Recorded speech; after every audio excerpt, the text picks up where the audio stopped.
কি করছো বউ? রান্নাঘর পরিষ্কার করছো? এটা হচ্ছে রান্নাঘর ধোয়ার একটা সময় দিনের আগে দিয়ে প্রতি মাসে আমাদের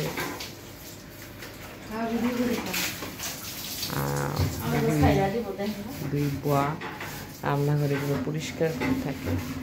রান্নাঘর ধোয়ার একটা প্রসেস দেখুন দেখাচ্ছি।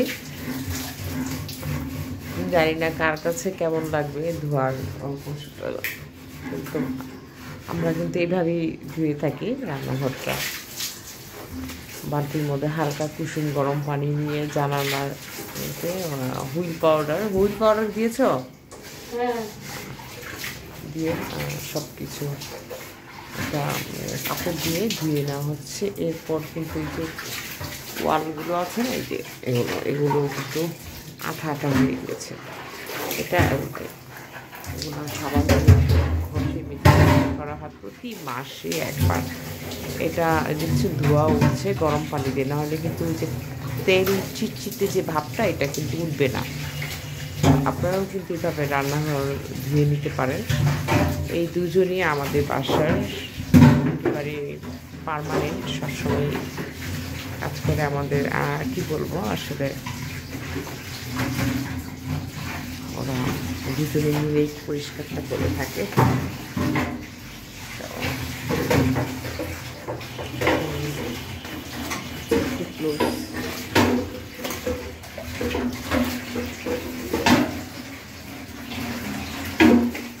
তারপর ফ্লোর দেখতে পাচ্ছেন, এই ফ্লোরও ওরা মাঝামাঝি করবে, ঘষাঘষি করবে। পুরো রান্নাঘরটাই পরিষ্কার করে থাকে, এগুলো সব পরিষ্কার করবে। এটা না করলেই নয়। এটা যে শুধু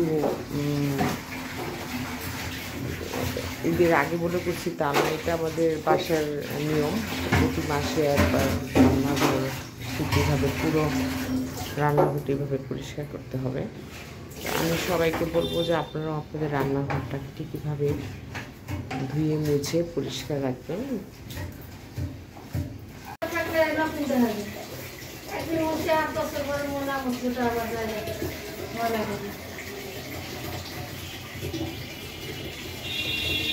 আবার আপনি ঠাকুর আপনি করবেন, আর যে আসবে করবো মুখটা রাখবো। এরা নিয়ম যে সিঁড়ি মুছে দেয় সব কিছু।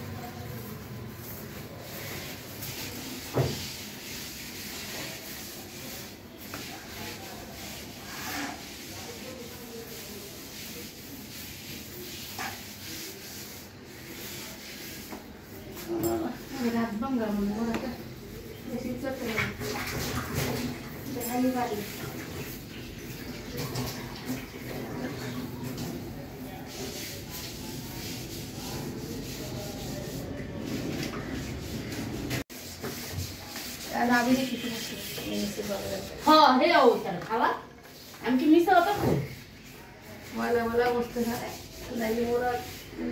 এরকম আমি থুই আমি ধোয়া পরিষ্কার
এটা একটা গুণা দিয়ে, মানে যে তারের যে গুণা থাকে না, এই গুণাটা দিয়ে ফ্লোরটা মাজা হচ্ছে